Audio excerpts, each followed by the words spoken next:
লোকসভা নিৰ্বাচন 2024 আৰু লোকসভা নিৰ্বাচন 2024ৰ যিটো আটাইতকৈ আকৰ্ষণীয় সমষ্টি গুৱাহাটী লোকসভা সমষ্টিৰ মনোনয়ন পত্ৰ দাখিলৰ প্ৰক্ৰিয়া ইতিমধ্যে আৰম্ভ হৈছে আৰু এয়া আমি দেখুৱাইছোঁ মহানগৰীৰ হেঙেৰাবাৰীৰ দৃশ্য আৰু হেঙেৰাবাৰীত এয়া কংগ্ৰেছ প্ৰাৰ্থী আৰু বিৰোধী ঐক্য মঞ্চৰ সমৰ্থিত প্ৰাৰ্থী মীৰা বৰঠাকুৰৰ মনোনয়ন পত্ৰৰ সমদল ৰাজনৈতিক সমদল আৰু এই সমদলত দেখা গৈছে সকলো দল CPIML ৰাইজৰ দল অসম জাতীয় পৰিষদ জাতীয় দল সকলো দলক একত্ৰিত হোৱা দেখা গৈছে আৰু সেই দৃশ্য আমি দেখুৱাইছোঁ আৰু এইদৰে হাজাৰ হাজাৰ সমৰ্থক লগত লৈ মীৰা বৰঠাকুৰে মনোনয়ন পত্ৰ দাখিলৰ বাবে আগবাঢ়িছে আৰু সেই দৃশ্য আমি দেখুৱাইছোঁ হাজাৰ হাজাৰ সমৰ্থক আৰু বিৰোধী ঐক্য মঞ্চৰ যি কুচকাৱাজ চলি আছিলে হয়তো প্ৰথমবাৰলৈ বিৰোধী ঐক্য মঞ্চৰ এটা একত্ৰিত পৰিৱেশ দেখা গৈছে আৰু এই একত্ৰিত পৰিৱেশৰ জৰিয়তে বিৰোধী ঐক্য মঞ্চৰ তৰফৰ পৰা কংগ্ৰেছৰ প্ৰাৰ্থী মীৰা বৰঠাকুৰৰ বাবে তেওঁলোকে সমৰ্থন প্ৰকাশ কৰিছে আৰু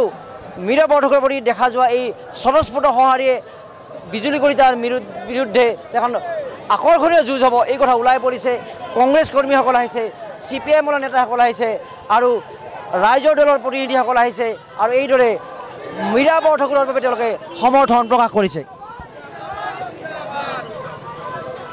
ভালে আছে